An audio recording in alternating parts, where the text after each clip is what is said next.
या विभागाच्या कर्तव्यदक्ष upper police अधीक्षक तिडके मॅडम या ठिकाणी आलेले आहेत। सर्वप्रथम मी केज नगरपंचायत आणि केजवासियांच्या वतीनं त्यांचा या ठिकाणी यथोचित सत्कार करण्यासाठी मी केजच्या नगराध्यक्षा बनसोड मॅडम याला विनंती करतो की त्यांनी त्यांचा सत्कार करावा आणि त्यांनी त्यांच्या जागेवर विराजमान व्हावं। कारण सुरुवात चांगली झाली तर शेवट चांगला होत असतो। नगरसेवक या पुढे जे उपस्थित आहेत त्या पुढे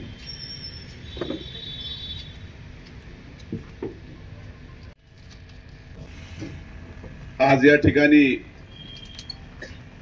गणेशोत्सव आणि उर्स या निमित्तानं शांतता कमिटीच्या बैठकीला उपस्थित असलेल्या आपल्या भागाच्या कर्तव्यदक्ष अप्पर पोलीस अधीक्षक तिडके मॅडम, या ठिकाणी उपस्थित असलेले या पोलीस स्टेशनचे कर्तव्यदक्ष पोलीस निरीक्षक महाजन साहेब, आमचे लाडके तहसीलदार सचिनजी देशपांडे साहेब, या कार्यक्रमाला उपस्थित असलेल्या केजच्या प्रथम नागरिक व नगराध्यक्षा बनसोड मॅडम, त्याचप्रमाणे MSCB, त्याचप्रमाणे पंचायत समिती, परंतु जे अधिकारी उपस्थित नाहीत त्यांच्यावर सुद्धा कारवाई झाली पाहिजे। म्हणजे ह्या सगळ्या लोकांना काम असतं, पण कामातलं काम टाकून हे लोक आलेले आहेत, पण ज्याची ड्युटी आहे ती जर चुकारपणा करीत असतील तर तहसीलदार साहेब त्यांना सुद्धा तुमची नोटीस गेली पाहिजे। आणि विषय एवढाच आहे की आज आपण गणेशोत्सवाच्या बाबतीत जर मॅडम या ठिकाणी सांगायचं झालं तर आम्ही एवढ्या चांगल्या खेळीमेळीच्या वातावरणामध्ये आज जवळपास 92 पासून आमचा सहभाग आहे, म्हणजे जवळपास 24-26 वर्ष झाले। जे गणेशोत्सव गणेश मंडळ आमच्या मुस्लिम एरियातून जातात, तर आज 25 वर्ष झाले आम्ही त्या गणेश मंडळाच्या अध्यक्षाचा यथोचित मुस्लिम समाजातर्फे सत्कार करण्याचा एक पांडा टाकलेला।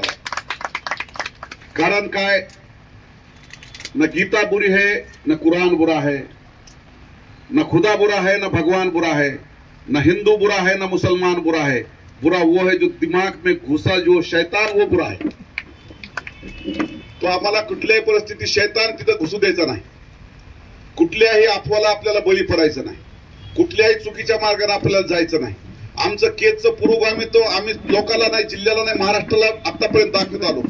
पोलीस डिपार्टमेंटचं बंदोबस्त ही एक फॉर्मॅलिटी आहे, परंतु त्यांना सुद्धा तिथं ताण पडणार नाही याची दक्षता तुम्ही आम्ही सगळे मिळून घेऊयात। सगळे मिळून 18 पगड जातीचे लोक बरोबर येऊन आपण एक चांगला उत्साह या ठिकाणी साजरा करूयात। कुणालाही अडचण होणार आहे, समजून घ्या, प्रत्येक गोष्ट समजून घ्या। कुठं उरूस जाणार आहे त्या ठिकाणी जर कुठं रस्ता छोटा होत असेल तर आपण मोठा करण्याचा प्रयत्न करूया। जिथं कुठं मुरमाचा प्रश्न असेल ती आपण व्यवस्थितपणे करूया। 10 दिवसाचे कार्यक्रम व्यवस्थितपणे आपण पार पाडूयात। कुठेही DJ लावत असताना किंवा कुठेही करत असताना चिथावणीखोर गाणे त्याच्यावर वाजणार नाहीत, ह्याचं आपण दक्षता घेऊया, ज्याच्यातून समाजाला उपयोगी पडतील। आज आपण जे पुरोगामित्व स्वीकारलेलं आहे त्या पुरोगामित्वाला उपयोग पडतील अशा प्रकारचं त्याच्यातून संबोधन होईल, प्रबोधन होईल, अशा प्रकारची गाणी आपण त्यातून लावूयात आणि ज्याच्यातून समाजाचं प्रबोधन करून तुमचं आमचं सर्व 18 पगड जातीचं ऐक्य कसं अबाधित राहील यासाठी आपण या ठिकाणी काम करूयात। आता सरने सांगितलं की नगरपालिकेच्या विषयामध्ये गेल्या वेळेस आम्ही बक्षीस डिक्लेअर केले, पण तात्काळ त्याचा कार्यक्रम त्यांना वितरित पण केले।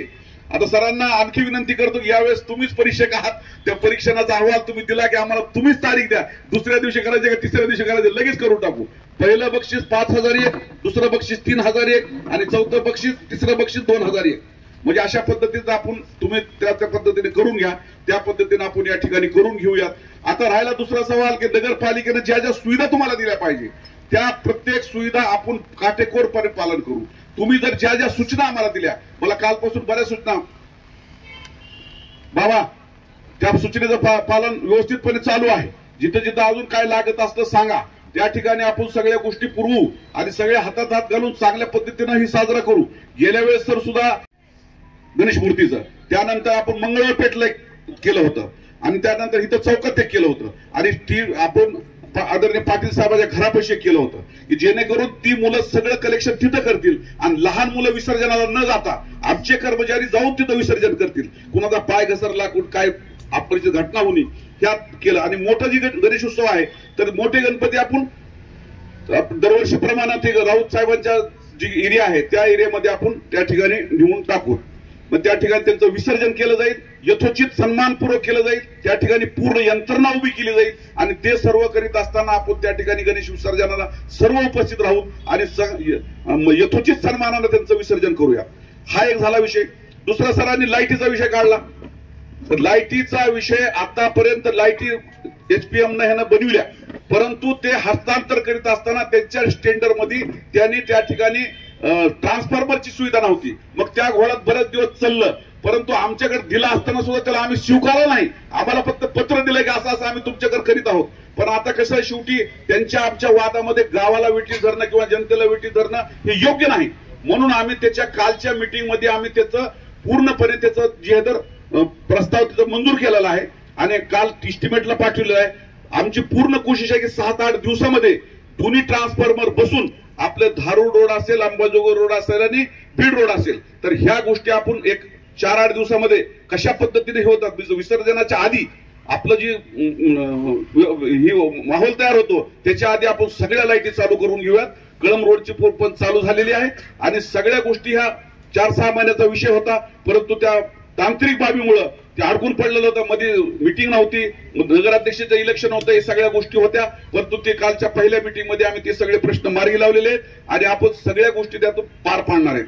आता राहिला दुसरा विषय की या ठिकाणी काम करीत असताना मला असं वाटतं, आम्ही हमी देतो सर की आमच्या केसच्या पुरोगामित्वाला कुठंच गालबोट लागणार नाही आणि तुमची बंदोबस्त म्हणजे फक्त फॉर्मॅलिटी आणि त्या अनुषंगाने तुम्ही काम करा. आम्ही सगळे खांद्याला खांदा लावून 18 पगड जातीचे सगळे लोक बरोबर राहून करूयात.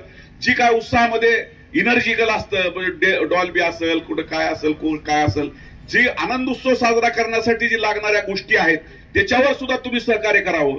त्याच्यावर सुद्धा काही गोष्टी बघून न बघितल्यासारख्या नरवावं कुंजरवाची भूमिका तिथं निभवावी आणि सगळ्याला आम्हाला एक वेगळं अस्तित्व या ठिकाणी निर्माण करून देण्यासाठी उर्स आहे. उर्सामध्ये सुद्धा सगळ्या गोष्टी या ठिकाणी आम्ही खांद्याला खांदा हात लावून करतो. उर्स आमचा या देशमुखांच्या वाड्यातून निघतो, ही एक आमची संस्कृती आहे, म्हणजे त्याला सुद्धा कुठं गालबोट लागण्याचं काही कारण नाही. आणि ईद ए मिलादुन नबी सुद्धा आमच्या पूर्ण आमची जी उलमा आहे, आमचे जे हाफिज लागू आहेत, इमाम साहेब आहेत, ते सुद्धा पूर्ण दक्षता घेऊन समाजाला वेगवेगळं मार्गदर्शन करून कुठेही गालबोट लागणार नाही, जी दक्षता ते पण घेतात, आम्ही पण घेऊ.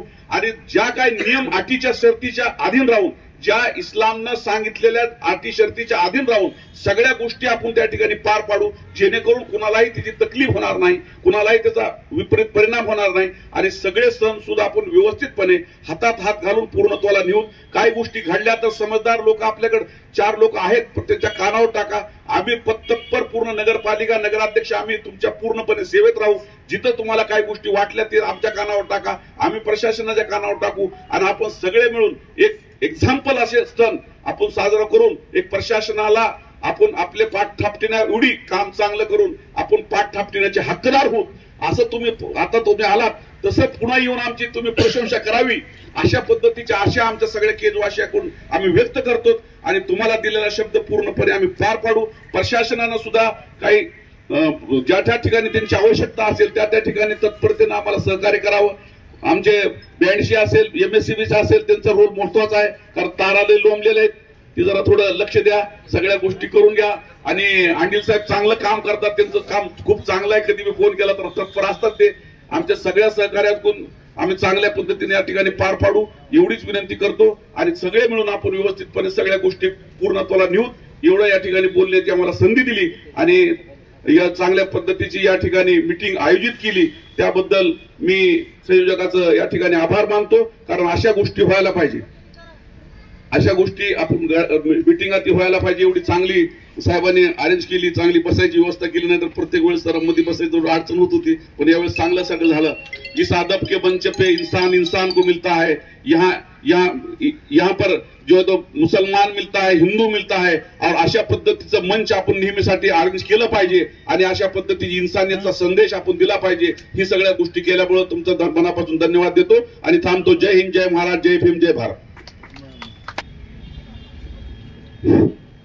गणेश उत्सव शांतता कमिटीच्या अनुषंगाने जे आपण आता चर्चा केली त्यामध्ये काही सूचना प्राप्त झाल्या आहेत, त्याप्रमाणे प्रत्येक सूचनेनिहाय त्या त्या विभागाला सूचना देण्यात येतील आणि त्यांच्याकडून विहित वेळेत विहित मुदतीत काम करून घेण्यात येईल असं मी सर्वांना आश्वासित करतो.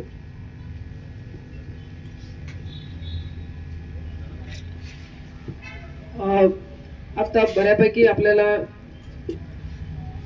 प्रतिनिधींनी सूचना दिलेल्या आहेत. संबंधित विभागाने त्याची नोंद घेतलेली आहे. नगर परिषदेने पुढाकार घेऊन त्या सूचनांची नोंद घेऊन त्याची म्हणजे पूर्वतयारी सुरू झालेली आहे आणि त्यांनी पटापट त्यांची उत्तरं दिली की आम्ही आता काय करणार. म्हणजे इतकं ऍक्टिव्ह नगर पालिका पहिल्यांदा बघत आहे मी आता माझे 1-2-3 मीटिंग झाल्या त्याच्यामध्ये जी काही एक लोकांच्या तक्रारी होत्या त्या जास्तीत जास्त नगर पंचायतीच्याच होत्या. तर म्हणजे चांगलं वाटलं की इथे आपण इतकं ऍक्टिव्ह आहेत आणि नक्कीच या सगळ्या गोष्टींचा फरक आपल्या या सण उत्सवामध्ये पडेल आणि यामुळे आपले जे सण उत्सव आहेत ते चांगले पार पडतील. पोलीस विभागाकडनं ज्या सूचना आहेत त्या आम्ही आमच्याकडनं देतोय. गणपती उत्सव हा 3 स्टेजमध्ये आपला हा उत्सव असतो. एक म्हणजे स्थापना, गणपतीची स्थापना, त्यानंतर 10 दिवस जे काही कार्यक्रम चालतात गणपतीचे तो एक 10 दिवसाचा कालावधी आणि एक शेवटचा दिवस म्हणजे विसर्जनाची मिरवणूक. तर आता स्थापनेसाठी जी काही आपण तयारी करताय तर गणपती मंडळांना ही विनंती राहील की त्यांनी ऑनलाईन त्यांचे अर्ज सादर करावे आणि प्रॉपर सर्व प्रकारच्या परवानग्या त्यांनी हस्तगत कराव्या आणि ज्या अटी शर्तींवर तुम्हाला परवानगी देण्यात येते कृपा करून त्या अटी शर्ती वाचा. तुम्हाला ते लक्षात येईल तुम्हाला काय काय करायचं आहे आणि ते तुमच्यासाठी चांगलं राहील. तुम्हाला इलेक्ट्रिसिटी विभागाची परमिशन घेणं आवश्यक आहे. तुम्हाला जागेची परवानगी घेणं आवश्यक आहे. तुम्हाला पोलीस विभागाची परवानगी घेणं आवश्यक आहे. तर अशा पद्धतीने तुम्हाला वेगवेगळ्या प्रकारच्या परवानग्या घ्यायच्या आहेत.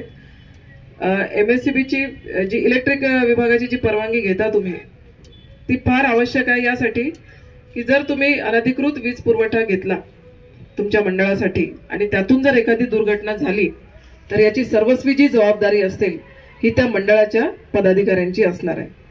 तरी ही फार महत्त्वाची गोष्ट आहे. आपण कोणीही अवैधरित्या वीज पुरवठा घेऊ नका आणि यासाठी आपण योग्य ती परवानगी घ्यावी. त्यानंतर गणपतीच्या जो 10 दिवसाचा कालावधी असतो यामध्ये काही मंडळांमध्ये वेगवेगळे कार्यक्रमांचे आयोजन केले जातं. प्रत्येक गणपती मंडळाला माझी अशी विनंती राहील की त्यांनी आपल्या मंडळांमध्ये वह्या ठेवाव्या, काही रजिस्टर मेंटेन करावे. त्यामध्ये आपले पदाधिकारी कोण कोण आहेत त्यांची सुद्धा लिस्ट असू द्या. कोणत्या दिवशी कोणाची ड्युटी असणार आहे, तिथे कोण थांबणार आहे, दिवसा कोण रात्री कोण, हे आम्हाला सुद्धा कळू द्या. आणि आमच्याकडून प्रत्येक गणपती मंडळासाठी काही अंमलदार नेमण्यात येतील. ते त्या भागामध्ये व्हिजिट करतील, तुमच्याकडे ते भेट देतील. तर आम्ही जेव्हा वरिष्ठ अधिकारी येतो किंवा आपले ठाणेदार साहेब जेव्हा भेट देतील त्यावेळी ते चेक करतील की माझं बीट अंमलदाराने तिथे भेट दिलेली आहे किंवा नाही. तर अशा पद्धतीने आम्ही गस्त करताना तुमच्या त्या मंडळांना भेटी देत असतो. काही ते ऑब्झर्वेशन आम्ही करत असतो की लोक तिथे हजर असतात किंवा नाही, ते काही आक्षेपार्ह आहे किंवा नाही, व्यवस्थित कार्यक्रम चालतात किंवा नाही, कोणी जेव्हा जास्त गर्दी असते तेव्हा कोणी मुलींची छेडखानी करते किंवा कसे. अशा पद्धतीने वेगवेगळ्या पद्धतीने पोलीस प्रशासन तुमच्यावर लक्ष ठेवत असते आणि ज्यावेळी आम्ही येतो त्या रजिस्टरवर तुमच्या सह्या करत असतो की यावेळी या ठिकाणी भेट दिलेली आहे आणि जो काही प्रकार असेल, जर एखादी घटना असेल तर ती सुद्धा त्याची नोंद केली जाते. तरी माझी सगळ्यांना विनंती राहील की आपण अशा पद्धतीने एक रजिस्टर ठेवावं. अशा या 10 दिवसाचा जो कालावधी आहे यामध्ये आमचे लोक येतील, आपल्याला भेट देतील. आपणही त्यामध्ये उपस्थित राहावे. आपण जे काही स्थापना करतो मूर्तीची त्याचं पावित्र्य राखणं, त्याचं एक भक्तिमय वातावरणात त्याचं विसर्जन करणं हे आपली जबाबदारी आहे आणि त्या मूर्तीला व्यवस्थित ठेवणं हे प्रत्येक मंडळाच्या पदाधिकाऱ्यांची जबाबदारी आहे आणि त्यांनी ती पार पाडावी अशी मी सगळ्यांना विनंती करेन. त्यानंतर शेवटचा दिवस असतो मिरवणुकीचा. या मिरवणुकीच्या दिवसामध्ये जे काही तुम्ही वाहन वापरणार आहेत त्याची व्यवस्थित चेकिंग झालेली असणं आवश्यक आहे. कित्येक वेळा असं निदर्शनास येते की मध्ये एखादा म्हणजे सगळे मंडळ रांगेत लागलेले असतात, मिरवणुकीच्या मध्ये एखादा ट्रॅक्टर बंद पडतो, एखादी गाडी बंद पडते आणि मग सगळे रस्ता तिथे ट्रॅफिक अडकतो. तर अशा पद्धतीचे कुठलेही गोष्टी होऊ नये यासाठी तुम्ही जे काही वाहन तुम्ही घेणार आहेत त्याची व्यवस्थित RTO चेकिंग करणं आवश्यक आहे. ते तुम्ही जे काही वाहन चालवणार आहेत त्याच्यावर जो ड्रायव्हर वाहन चालक जो आहे तो व्यवस्थित असला पाहिजे, तो सुस्थितीत असला पाहिजे, तो मद्यपान केलेला नसावा याची काळजी घेणं हे तुमचंच काम आहे. जर आम्हाला तसं काही आढळलं तर आम्ही ते तर वाहन तर आम्ही जप्त करूच, परंतु त्या व्यक्तीवरही कार्यवाही होईल आणि ती कडक कारवाई होईल. तर याची आपण सगळ्यांनी नोंद घ्यावी. विसर्जन मिरवणुकीमध्ये यांनी एकूणच संपूर्ण गणेशोत्सवाच्या काळामध्ये आक्षेपार्ह कुठलेही देखावे असू नये, आक्षेपार्ह कुठलेही गाणे वाजू नये आणि आपल्या एकंदरीत सर्व कृती या कृतीतून कुठलाही आक्षेपार्ह वक्तव्य, मेसेज, सोशल मीडियामध्ये कुठली पोस्ट असा कुठलाही वागणूक आपल्याकडनं होऊ नये ज्यामुळे दोन समाजामध्ये तेढ निर्माण होईल. तर अशा पद्धतीने आपल्याला गणेश मंडळांसाठी आपल्याला सूचना राहतील. त्याच प्रकारे जी काही ईदची जी संदल निघणार आहे आपल्याला सुद्धा ह्या सेम सूचना लागू आहेत. आपले सुद्धा जे काही देखावे असतील, जे काही वाहनं असतील, ज्या सूचना आम्ही यांना गणपती मिरवणुकीसाठी दिलेल्या आहेत त्या सगळ्या सूचना आपल्याला लागू आहेत. आपल्यासाठी सुद्धा ते वाहनांची जी चेकिंग आहे, चालकांसाठी ज्या सूचना आहेत त्याच्या योग्य पद्धतीने लायसन्स असलं पाहिजे. कोणालाही बसवलं आणि चालवलं आणि कारण त्या देखावे असतात त्याच्यावर ते लहान लहान मुलं बसलेले असतात. समजा एखादा जर अपघात झाला तर तो चालक कमीत कमी लायसन्स त्याच्याकडे होतं की नाही हा पहिला मुद्दा येतो. तर ह्याची सगळ्यांची काळजी घेणे हे आपलं काम आहे आणि ते आपण घ्यायला पाहिजे. मद्य पिऊन कोणीही त्यामध्ये नसायला पाहिजे आणि मिरवणुकीमध्ये कुठलेही आक्षेपार्ह देखावे किंवा आपले गाणे वाजू नये याची सगळ्यांनी काळजी घेणं आवश्यक आहे. त्याच पद्धतीने आपण जेव्हा दोन्ही सण साजरे करतो त्यावेळी आपण सजावट करतो. त्या सजावटीमध्ये झेंडे असतात, कमानी असतात, विविध पोस्टर असतात. तर ह्या आपण जेव्हा लावतो ते वेळेतच काढून घेणे ही आपली जबाबदारी आहे, कारण त्यानंतर लगेच दुसरा सण असणार आहे. तर ही प्रत्येक आयोजकांची ही जबाबदारी राहील की त्यांनी जे काही कमानी लावलेल्या आहेत, जे कुठे झेंडे लावलेले आहेत, जे कुठे बॅनर्स लावलेले असतील ते त्यांनी वेळेत त्यांचा कार्यक्रम झाला की काढून घ्यायचे आहेत. आणि त्यानंतर जो होणारा कार्यक्रम आहे त्यांची सुद्धा तेवढीच जबाबदारी आहे की आपण जी काही सजावट करणार आहे, आपण जे काही झेंडे लावणार आहेत, आपण जे काही बॅनर लावणार आहेत ते आपण काढून घ्यावे. त्याही उपर मी नगर परिषदेला विनंती करेल की आपण सुसज्ज राहणे हे फार गरजेचं आहे, कारण त्यासाठी आपल्याला एक पथकच नेमावं लागणार आहे. आणि पुन्हा एकदा मी विनंती करेल की याही कमानी किंवा तुम्ही बॅनर्स किंवा पोस्टर जे काही तुम्ही लावणार आहेत त्याची सुद्धा परवानगी घेणं आवश्यक आहे. विना परवानगी हे लावू नये. आणि नगरपालिकेला माझी सूचना राहील की त्यांनी अशा विना परवानगी जे असतील त्यांच्यावर आपण वेळीच कार्यवाही करावी. तर अशा पद्धतीच्या या पोलीस प्रशासनाकडल्या सूचना आहेत. CCTVच्या जे काही सूचना आल्या होत्या त्यावर पोलीस आणि नगर परिषद आपण एकदा सर्वे करावा आणि जे दुरुस्त करण्यासारखे कॅमेरे असतील ते आपण दुरुस्त करून ते आपण सुरू जर करता आले तर अगदी आपल्यासाठी खूप सोपं होऊन जाईल. याची आपण हे करावी. फुले नगर भागात गस्त वाढवावी अशी एक सूचना आलेली आहे. माझी ठाणेदारांना सूचना राहील की त्यांनी ती वाढवावी. आणि गणपतीचे क्रम ठरविणे ही एक महत्वाची सूचना आपल्याकडनं आलेली आहे. तर यासाठी पुन्हा एकदा आपण गणपतीच्या जे पदाधिकारी आहेत मंडळ, फक्त मंडळांची मीटिंग घ्यावी आणि त्यामध्ये ते काम आपण त्यांना ठरवून द्यावं, जेणेकरून मिरवणुकीच्या दिवशी कुठलाही वादाचा विषय निर्माण होणार नाही. याची काळजी घेणं हे आपलं सगळ्यांचं काम आहे. केज शहराची जी काही परंपरा होतीच म्हणेल मी, कारण मागच्या वर्षी गालबोट लागलं, तर ती विसरून पुन्हा एकदा चांगल्या पद्धतीने आपलं नाव, आता आपल्याला हे बघा ठपका लागला की तो ठपका होतो आणि ते पुसण्यासाठी आपल्याला खूप मेहनत करावी लागते. आता ती पुसण्यासाठी तुम्हाला पुन्हा 10 वर्ष पुढचे घालवावे लागतील, तेव्हा कुठे मग लोकांना थोडा विसर पडेल. तर आपण इथे इतक्या चांगल्या पद्धतीने गुण्यागोविंदाने नांदताय आणि एवढ्या चांगल्या पद्धतीने सगळे सण उत्सव साजरे करतात आहेत. अरुण साहेबांनी सांगितलं की त्यांची ती जी संदल आहे ती कशा पद्धतीने निघते. तर मलाही आठवते की नागपूरची जी उर्सची जी संदल आहे त्याचं जे उद्घाटन आहे ते भोसले साहेबांच्या त्या हातानेच होतं. तर कुठलाही कार्यक्रम हिंदू मुस्लिम कुठलेही कार्यक्रम आहेत ते सोबत सोबतच होतात आणि एकमेकांच्या सहाय्याने होत असतात. आणि त्यामुळेच आपण इतके दिवस गुण्यागोविंदाने आणि शांततेने इथं राहत आलेलो आहेत आणि ते आपण असेच राहावं अशी मी सगळ्यांना आवाहन करेल. आणि माझे 2 शब्द संपवते. पुन्हा एकदा सगळ्यांना येणाऱ्या ईद ए मिलाद आणि गणेशोत्सवाच्या सगळ्यांना शुभेच्छा देते आणि माझे 2 शब्द संपवते. धन्यवाद. आज या कार्यक्रमासाठी आवर्जून उपस्थित असलेले माननीय अपर पोलीस अधीक्षक मॅडम, तिडके मॅडम, तसेच तहसीलदार साहेब, केज शहराच्या नगराध्यक्षता, तसेच शासकीय अधिकारी अरुणबाई, तसेच सर्व पत्रकार, नगरसेवक, सर्व गणेश मंडळांचे पदाधिकारी, तसेच मौलाना यांना मी मीटिंग करता आल्याबद्दल त्यांचे आभार व्यक्त करतो. आपण जो बक्षिसाचा मुद्दा काढलेला होता ते मी म्हणजे आमच्या विभागाकडून मी सांगते की यावर्षी नक्की आपण असाच कार्यक्रम आयोजित करू. एक शांतता समितीची मीटिंग घेऊ आणि 1, 2, 3 जे नंबर आहेत त्यांना आपण नक्की बक्षीस देऊ. तो मुद्दा मॅडमकडनं राहिला होता. आपण जी पूर्वीची जी प्रथा होती, जी गणपती शिस्तप्रिय गणपती किंवा उत्कृष्ट देखावा जी मंडळं आहेत त्यांना सुद्धा अरुणबाई आणि आम्ही ठरवून एक असा मोठा कार्यक्रम ट्रॉफीसह या ठिकाणी देण्याचा SP साहेब येतील किंवा मॅडम येतील तर यांच्या उपस्थितीत असा कार्यक्रम मागच्या वर्षी जो खंड पडलेला आहे तो सुरू करू. आपण या ठिकाणी सर्वजण वेळात वेळ काढून आला त्याबद्दल केज पोलीस ठाण्याच्या वतीने आपले आभार मानतो आणि हा कार्यक्रम संपल्याचे जाहीर करतो. जय हिंद, जय महाराष्ट्र.